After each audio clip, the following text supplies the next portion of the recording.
With the hot weather, some people who don't have AC might be in need of a place to get a cool drink and some relief from the heat. Today, cooling centers are opening in multiple counties, with some even opening overnight shelters. Celine Stevens is live outside the Portland Covenant Church with more on this. Hi, Celine. Hi, Stephanie. Yeah, so this church is one of the 3 cooling centers that Multnomah County has opened up for the first time this summer, with them also being under a state of emergency due to the dangerous heat. But we're not the only ones. Other counties are also doing their part to make sure everybody stays safe with these high temperatures.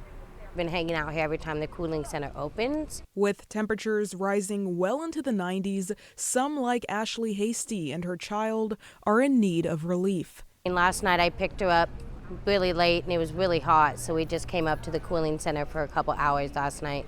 So having that resource really helps. She's taking advantage of the Father's Heart in Oregon City, which is typically a day center that has become a cooling site and overnight shelter to escape the heat through early Tuesday morning. Anybody who is experiencing the heat in whatever way is uncomfortable for them, they are welcome to come in and just hang out for a while, get something to eat, get some water.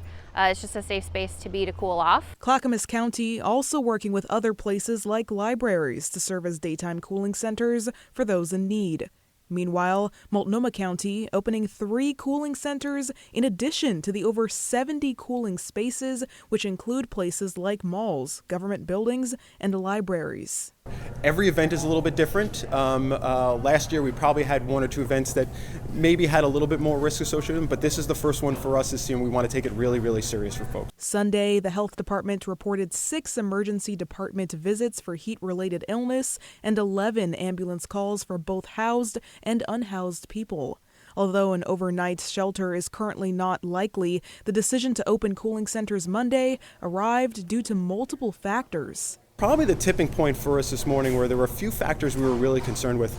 Most notably, there's a little bit of humidity with this one, so you're seeing sort of this higher dew point. And so it's not just that when we see the temperature start to dip below this 100 degrees, it will still feel like it's 100 degrees for a few more hours after that. Now, officials ask people to check on their neighbors, stay hydrated and out of the sun, call 911 if they detect heat stroke, and know what resources are available. We do recommend that residents sign up for local alerts and safety tips at oralert.gov, and they can also reach out to 211info.org or call 211 for information on cooling shelters and community resources.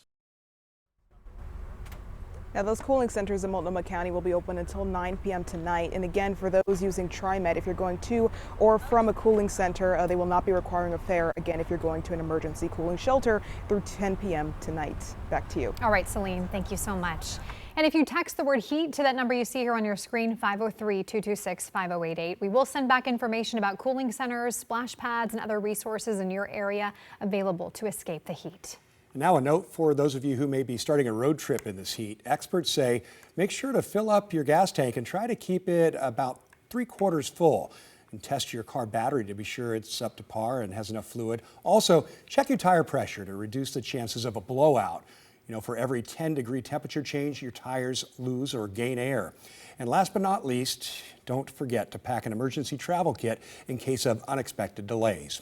And stay with KGW as we continue to cover extreme weather conditions in our area. You can find us on our streaming app, KGW Plus, or our website, kgw.com.